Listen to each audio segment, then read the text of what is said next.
नमस्कार। आज के मुख्य समाचार। केंद्रीय मंत्रिमंडल ने पीएम पोषण योजना को 5 वर्ष के लिए और जारी रखने को दी मंजूरी।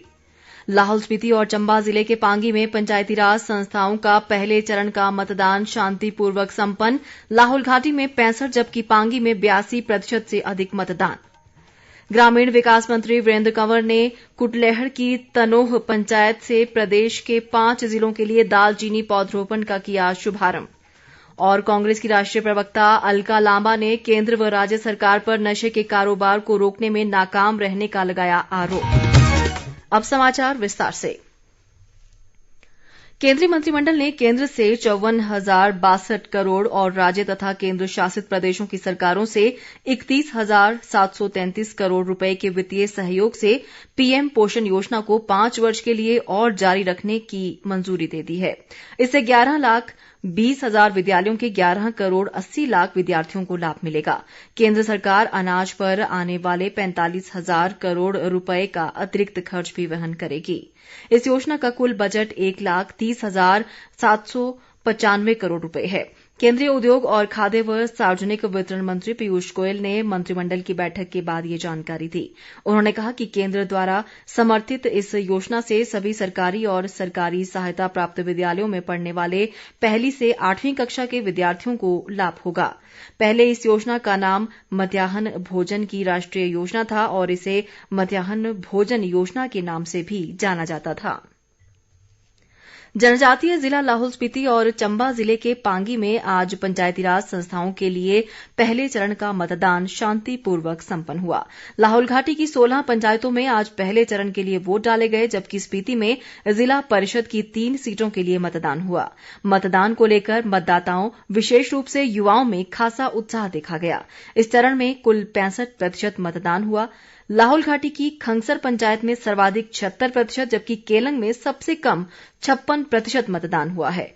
पहली बार वोट डालने वाले युवाओं ने बताया कि लोकतंत्र के इस पर्व में भागीदारी निभाते हुए उन्हें गर्व महसूस हो रहा है और सभी को लोकतंत्र की मजबूती के लिए अपने मताधिकार का उपयोग करना चाहिए।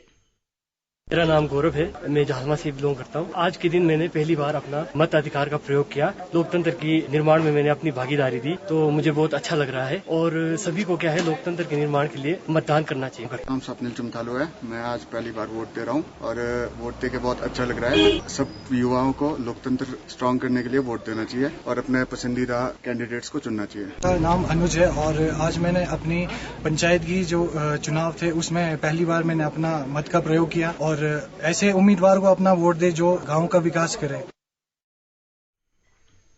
उधर चंबा जिले के जनजातीय क्षेत्र पांगी की 10 पंचायतों के लिए भी आज पहले चरण के तहत वोट डाले गए। पांगी के आवासीय आयुक्त बलवान चंद ने बताया कि इस चरण में 82.64% मतदान हुआ है। दूसरे चरण का मतदान 1 अक्टूबर को होगा जिसके लिए चुनाव प्रचार आज शाम 5 बजे थम गया है। राज्यपाल राजेंद्र विश्वनाथ आर्लेकर ने प्रदेशवासियों से नशे के विरुद्ध अभियान में सक्रियता से भाग लेने और इसमें अपना योगदान देने का आह्वान किया है। राज्यपाल ने नशे के बढ़ते प्रचलन पर चिंता जताते हुए कहा कि युवा पीढ़ी को इस बुराई से बचाने के लिए सभी को मिलकर प्रयास करने की आवश्यकता है। वे कल शिमला में एक निजी संस्था द्वारा आयोजित सम्मान समारोह को संबोधित कर रहे थे। इस अवसर पर राज्यपाल ने देश के लिए सर्वोच्च बलिदान देने वाले शहीदों के परिजनों और कोविड महामारी के कठिन दौर में कार्य करने वाले अधिकारियों को सम्मानित किया। प्रधानमंत्री गरीब कल्याण अन्न योजना के तहत हिमाचल प्रदेश के लिए जुलाई से नवंबर माह तक के लिए 14,322 मीट्रिक टन गेहूं और चावल आवंटित किया गया है। भारतीय खाद्य निगम शिमला के महाप्रबंधक राजेश गुलिया ने बताया कि प्रदेश सरकार ने अब तक 8,000 मीट्रिक टन से अधिक गेहूं और 5,900 मीट्रिक टन से अधिक चावल ले लिया है। राजेश गुलिया ने बताया कि राष्ट्रीय खाद्य सुरक्षा अधिनियम और अन्य कल्याण योजनाओं के नियमित आवंटन के तहत भी खाद्यान्न समय पर जारी किया जा रहा है। जाइका इंडिया ने प्रदेश में जापान सरकार की मदद से चलाई जा रही जाइका वानिकी व NRM परियोजना की सराहना की है। इन परियोजनाओं की समीक्षा के लिए वर्चुअल माध्यम से आयोजित परियोजना निदेशक की 3 दिवसीय बैठक आज संपन्न हुई। वीडियो कॉन्फ्रेंस का संचालन जाइका इंडिया कार्यालय के मुख्य विकास विशेषज्ञ विनीत सरीन ने किया। इस दौरान प्रदेश में जाइका के मुख्य परियोजना निदेशक नागेश कुमार गुलेरिया ने हिमाचल प्रदेश में आजीविका संवर्धन पर किए जा रहे कार्यक्रमों की जानकारी दी। उन्होंने कहा कि प्रदेश में वानिकी परियोजना के तहत क्षेत्रीय विशेष आजीविका गतिविधियों को बढ़ावा दिया जा रहा है ताकि स्थानीय लोग लाभान्वित हो सकें। ग्रामीण विकास व कृषि मंत्री वीरेंद्र कंवर ने आज ऊना जिला के कुटलैहड़ विधानसभा क्षेत्र की तनोह पंचायत से प्रदेश के 5 जिलों के लिए दालचीनी पौधरोपण कार्यक्रम का शुभारंभ किया। इस अवसर पर उन्होंने कहा कि अगले 1 वर्ष के दौरान ऊना, कांगड़ा, हमीरपुर, बिलासपुर और सिरमौर जिले में दालचीनी के 1 लाख पौधे लगाए जाएंगे। वीरेंद्र कंवर ने कहा कि अनुकूल वातावरण को देखते हुए दालचीनी के पौधों के लिए इन जिलों का चयन किया गया है। उन्होंने कहा कि किसानों को यह पौधे निःशुल्क प्रदान किए जाएंगे और मनरेगा के माध्यम से इनका पौधरोपण किया जाएगा। इस दौरान वीरेंद्र कंवर ने सासन में सामुदायिक भवन, पुलिया और पंचायत घर तनोह में सभागार का लोकार्पण भी किया।